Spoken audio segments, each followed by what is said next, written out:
PDPR. Selepas ini kita akan ke Negeri Pahang untuk melihat cerita pagi di sana. Tetapi sebelum itu kita lihat dahulu statistik COVID-19 di Negeri Pahang yang mana semalam telah pun dicatatkan sebanyak 610 kes baharu dan menjadikan keseluruhan kes di Negeri Pahang adalah 27,809 kes. Dan juga duka cita dimaklumkan 6 kematian baru disebabkan oleh COVID-19 dicatatkan di Negeri Pahang. Dan juga 462 kes sembuh harian dicatatkan di Negeri Pahang. Itu antara statistik COVID-19 di Negeri Pahang, yang juga itulah pun beralih fasa seterusnya dalam Pelan Pemulihan Negara. Baiklah, untuk cerita pagi di Negeri Pahang, kita saksikan sekarang.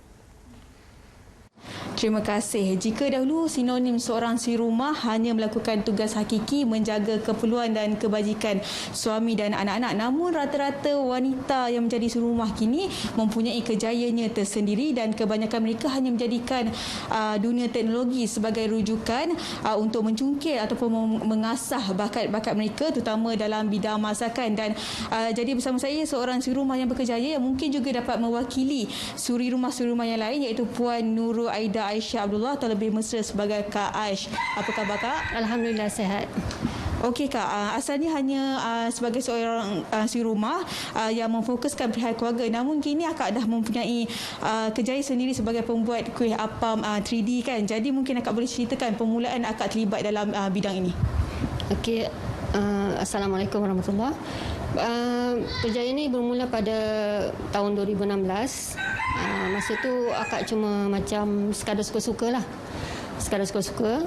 Kebetulan masa tu bulan Ramadan, jadi akak macam nak buat tu sekadar untuk nak buka pembuka untuk menu berbuka puasa. Tapi bila suami, keluarga, anak-anak komen kata sedap, akak pun cuba lagi. Kebetulan minat tu lama-lama tu minat tu datang. Jadi akak pun cubalah untuk mendekor lagi daripada corak-corak yang biasa sampai sekarang corak yang macam-macam corak lah yang ada sekarang ni.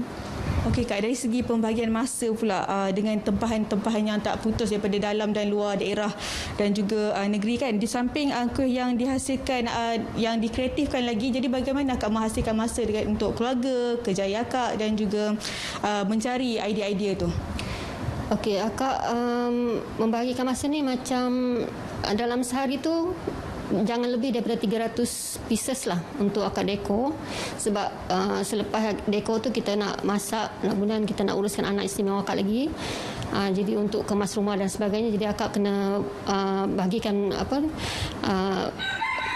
masak dekor-dekor tu dengan rumah tangga pula.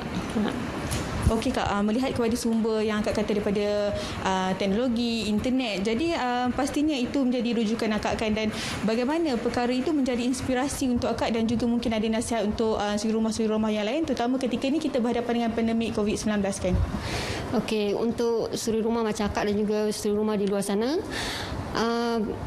janganlah kita macam rasa tak boleh buat apa-apa walaupun hanya duduk di rumah, tapi kita kreatifkan idea yang ada dalam bidang apapun. Contoh, kalau macam akak suka mendekor dengan kuih apam, mungkin si rumah yang lain boleh mendekor melalui jahitan ataupun barang-barang hiasan dibuat sebagai DIY kan. Jadi macam-macam lagi lah yang boleh kita buat. Tidak semestinya dengan kuih apam saja, tapi dengan pelbagai cara lah. Jadi kita cuba keluarkan kreativiti kita tu melalui apa yang kita rasa kita selesa buat, kita buat teruskan. Okey Kak, yang terakhir, sepanjang hampir 5 tahun Akak ialah sebagai suri rumah berkejaya, apa kepuasan Akak sebagai wanita berkejaya? Alhamdulillah, rasa kepuasan tu akak rasa seronokan. Satu yang pertama, rasa seronok sebab kita dapat melahirkan menzahirkan idea-idea yang mungkin belum ada lagi dekat mana-mana kan. Jadi akak rasa macam satu kepuasan, bukan saja untuk menambahkan sumber pendapatan, tetapi sebenarnya akak rasa menghasilkan dekor ni jadi satu keseronokan lah, membuatkan kita rasa happy.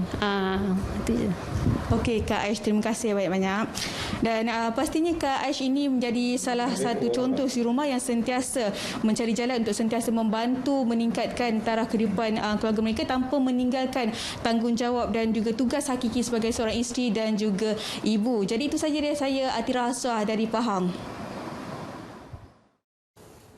Terima kasih untuk cerita pagi Pahang itu. Apabila kita